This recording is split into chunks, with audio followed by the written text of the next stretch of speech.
having fun at the old potting bench today. Stuart is really wanting to know what I've got in mind. Well, what I have in mind is potting up some Paperwhite bulbs. These are Paperwhite Near. These came from Colorblends, and this is a variety of Paperwhite I haven't tried before.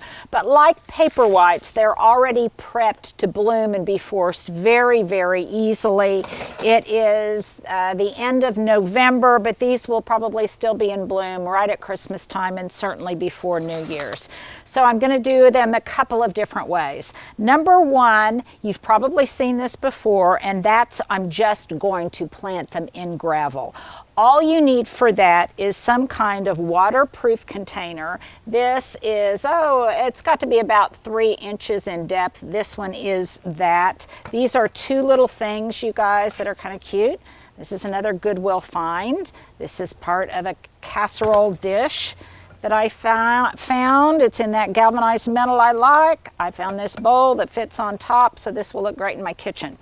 So all I did was put in gravel, and then I tucked these bulbs about to the point of their neck. And then I just watered them. I just put some water in there, trying not to get the water on the necks of the bulbs themselves. Okay, that's one way to do it. It's mindlessly easy. And then when I'm finished and they start to come up, I can mulch them in pine cones or greenery or fruit or something really, really beautiful. Okay, the other way to do it is to actually plant them. Now, I'm going to put them in this copper container right here. But look, it's really deep and I don't want to use that much soil, and I really don't want to scar up the bottom too much. So I found this kind of compressed paper pot, and it fits in here just beautifully. So I'm actually going to plant in here and then just nestle it into the pot for wherever I decide to display it. So I've actually got 2 copper pots going this year. This is just a general all-purpose potting mix. And again, this is just so easy. What's that commercial? So easy, a Neanderthal, a caveman. So easy a caveman can do it. So here we go. And it's okay if they even touch, you guys. This is just so easy. I've done this every year for I don't know how long. Now I'd be curious, and I want you to comment in the comments below if you find the fragrance of Paperwhites pleasant or noxious. Sometimes I find that if I've just got a few of them planted, it's pleasant. If I've got a lot of them planted, it doesn't smell so good. It kind of almost smells like the flowers of a Bradford pear, I think, and it's just not real pleasant. So I guess, I don't know if it's a genetic thing, whether or not they smell to you or not, but take that into consideration if they're going to be offensive to someone. Okay, so see, I have planted these really closely together. Now, and about up to their neck, I'm going to add just a little bit more soil. Now the thing about Paperwhites, and really any kind of bulbs at Christmas time, is you really want them to have a good foundation so they don't topple over. But I have found, especially, you know, this time of year, a lot of us don't have strong sunlight in our homes, and so they tend to bend towards the sun. So it's good, whether you're growing amaryllis or Paperwhites, that you periodically rotate them so that they'll grow straight and they won't always be leaning. But when they are reaching for the sun, that also tends to make the stems really long and sometimes kind of floppy.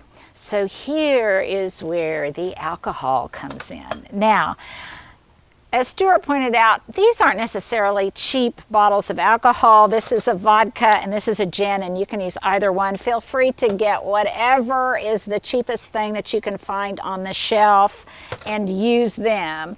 But what I'm going to do, And I'll be honest, I know it works when you're growing them in gravel. I don't know that I've tried this watering technique growing them in soil, but I think I'm going to try it anyway. And all you're going to do is, first of all, when you first plant them, you're just going to water them, and you want to make sure that the moisture comes to about the top of the gravel. You can see the level there. Okay, and I'm going to keep this filled. If your home is really dry with indoor heat on, that water may transpire and evaporate pretty quickly. So you want to make sure that there's enough water in there. Once these bulbs get to be, or these stems get to be about 2 to 3 inches tall, that's when I'm going to have an alcohol intervention, because what I want to do is stunt their growth. At that point, I'm going to pour out the plain water that's in there. And then I'm going to come up with a version of about 7 parts of water to 1 part of alcohol. At that point, I will remove the water that's in there, as I said, dump it out, and then I'm going to water it continually from then on with this alcoholic version to stunt its growth. And what that will do, it just will make them a little bit shorter, a little bit stubbier, so that they don't get excessively tall and floppy.